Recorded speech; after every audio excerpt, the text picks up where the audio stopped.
We've got it pretty well figured out, I'm sure, that Christmas always comes on December 25th. Okay, this is not news, I'm guessing, to any of you.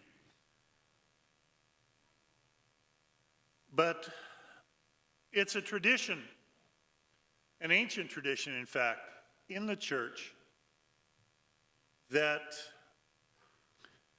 on the Feast of Epiphany, that people are reminded, even though Christmas is one of our great feasts, the truly great feast is still to come. And that feast is important enough that the placement of so many of our other feasts and observances all have to do with where Easter is. And so you can imagine back when, before people had calendars or whatever, this was important for them to hear. But it's an important reminder for us as well. And so this is the ancient Epiphany proclamation for this year. Dear brothers and sisters, the glory of the Lord has shone upon us and shall ever be manifest among us until the day of his return. Through the rhythms of times and seasons, let us celebrate the mysteries of salvation. Let us recall the year's culmination, the Easter Triduum of the Lord, his Last Supper, his crucifixion, his burial, and his rising, celebrated between the evening of the second day of April and the evening of the fourth day of April. Easter Sunday being on the fifth day of April. Each Easter, as on each Sunday, the Holy Church makes present the great and saving deed by which Christ has forever conquered sin and death. From Easter are reckoned all the days we keep holy. Ash Wednesday, the beginning of Lent, will occur on the 18th day of February. The Ascension of the Lord will be commemorated on Sunday, the 14th day of May. Pentecost, joyful conclusion of the season of Easter, will be celebrated on the 24th day of May. And this year, the first Sunday of Advent will be on the 29th day of November. Likewise, the Pilgrim Church proclaims the Passover of Christ in the feasts of the Holy Mother of God, in the feasts of the apostles and saints, and in the commemoration of the faithful departed. To Jesus Christ, who was, who is, and who is to come, Lord of time and history, be endless praise forever and ever. And let the church say, Amen. Epiphany. One thing I'm really grateful about, and I mentioned this at Midnight Mass, I wasn't sure what was going to be happening because, I'm new to the parish. This was going to be my first Christmas. And so on Christmas, I saw the Magi and the camel over there. And I wasn't sure if they were going to stay there till Epiphany or if each day they were going to move a little bit farther along. And I'm glad it wasn't that way. And I must admit, with Epiphany, I saw a cartoon a few years ago in a magazine, and it's going to stay with me whenever I think of Epiphany, probably for the rest of my life or until my mind goes, of course. But the scene is Mary is sitting there And the three magi are there, and they're presenting their gifts. And in the caption, Mary is saying, "Myrrh, huh? Did you save the receipt?"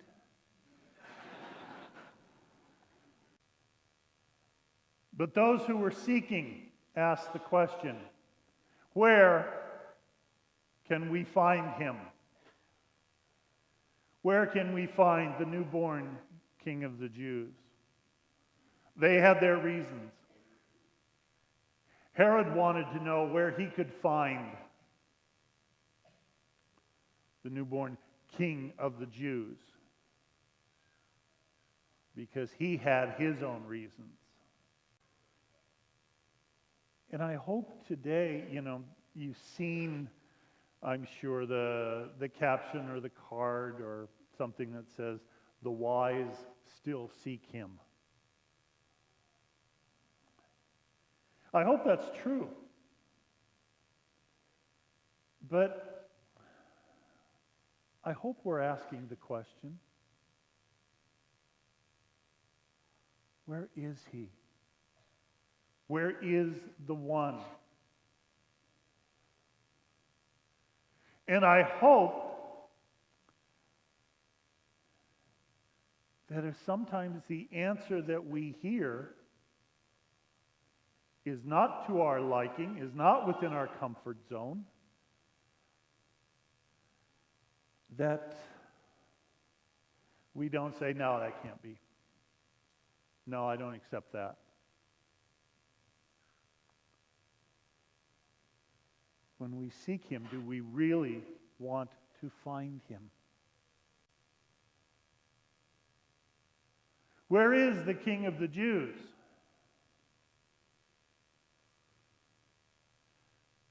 All you have to do, parents, is look upon your kids when they're asleep at night. But you also have to look upon your kids when they're sassing you back, when they're not doing what you wanted them to.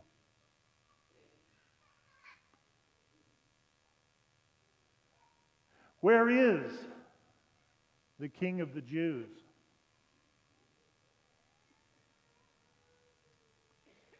Look at the faces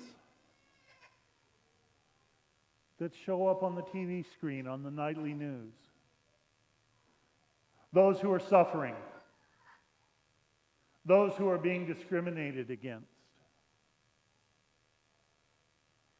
That is where Jesus has said he will be.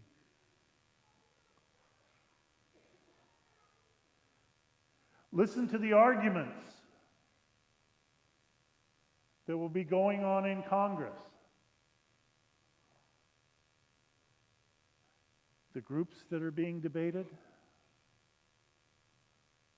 Jesus has said that's where he will be.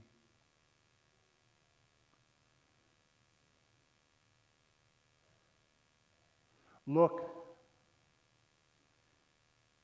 at your neighbors.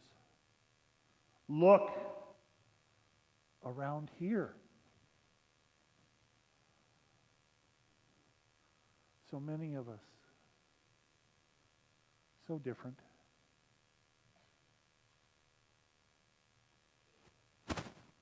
It's here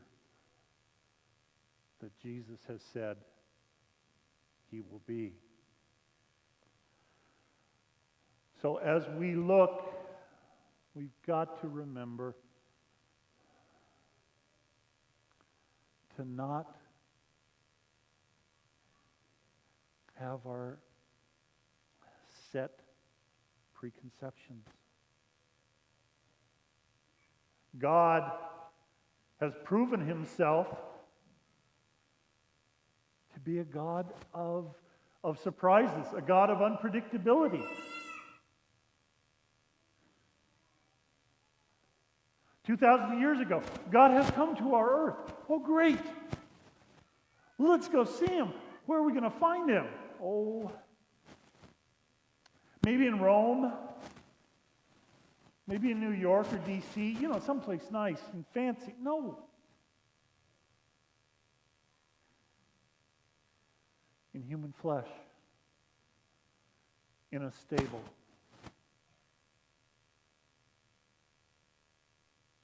Not what we would have expected. God is a God of the unexpected.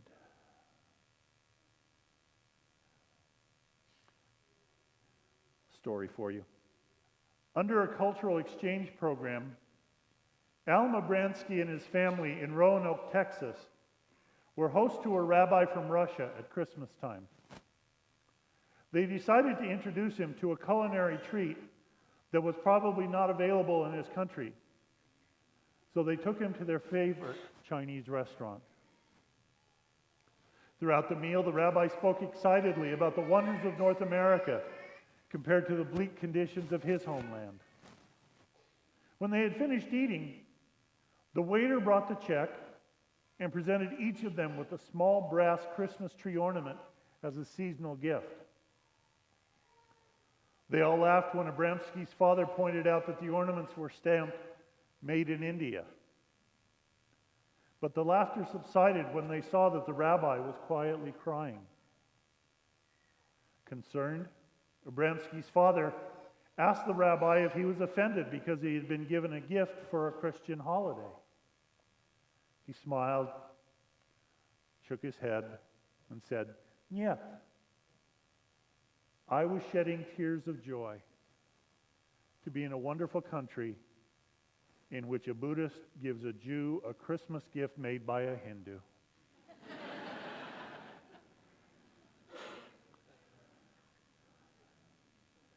Where is the newborn King of the Jews? He's present in our diversity.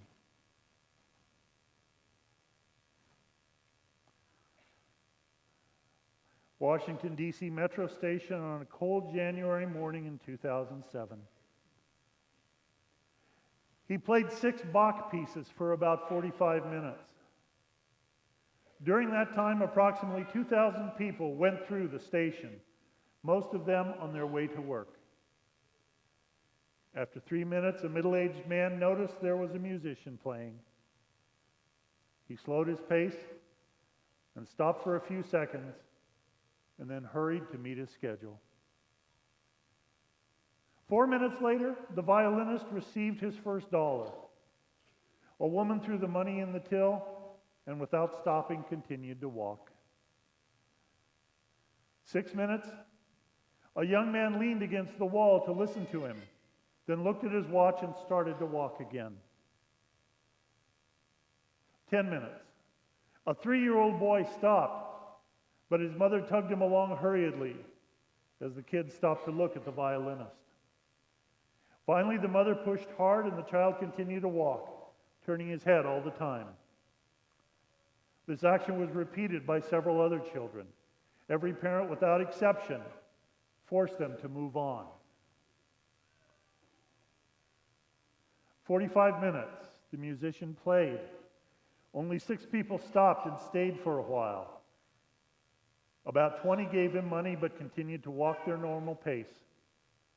He collected $32. 1 hour, he finished playing, and silence took over. No one noticed, no one applauded, nor was there any recognition. No one knew this, but the violinist was Joshua Bell, one of the best musicians in the world. He played one of the most intricate pieces ever written, with a violin worth $3.5 million. 2 days before, Joshua Bell sold out a theater in Boston where the seats averaged $100. This is a real story. Joshua Bell played incognito in the Metro Station. This was organized by the Washington Post as part of a social experiment about perception, taste, and people's priority. The questions raised: in a commonplace environment, at an inappropriate hour, do we perceive beauty? Do we stop to appreciate it? Do we recognize talent in an unexpected context?